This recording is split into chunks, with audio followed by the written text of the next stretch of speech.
दोस्तों, क्या आप सोच सकते हैं कि एक नया आइस एज आ सकता है? आज की डॉक्यूमेंट्री में हम एक्सप्लोर करेंगे कि कैसे और क्यों एक नया आइस एज वापस आ सकता है।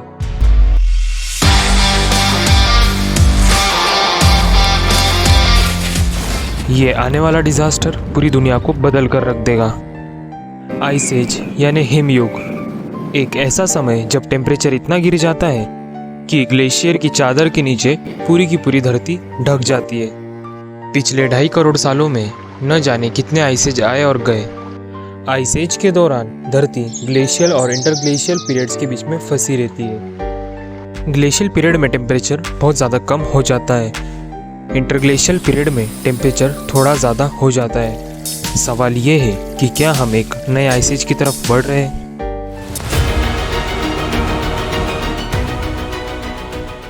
वैज्ञानिकों ने कुछ साइंस ऑब्जर्व किए, जैसे आर्कटिक और एंटार्कटिक के आइस कैप्स का पिघलना, बढ़ता हुआ टेम्परेचर।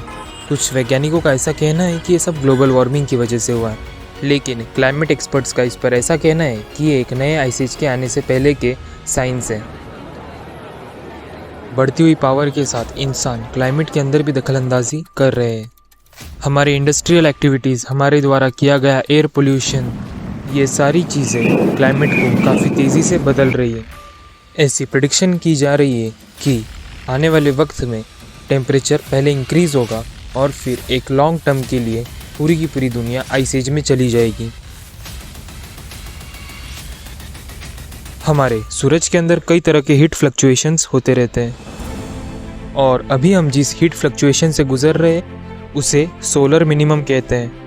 और ये सेम हीट फ्लक्चुएशन इससे पहले के आइस पीरियड में यानी कि मुंदार मिनिमम में आया था।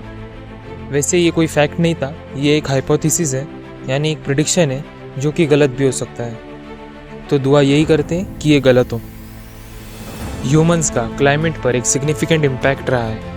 इंडस्ट्रियल रिवोल्यूशन से लेकर आज तक न जाने हमने एटमॉस्फेयर में कितनी ग्रीन हाउस गैसेस रिलीज़ करी हैं, जो कि बढ़ती हुई ग्लोबल वार्मिंग के लिए रिस्पॉन्सिबल है।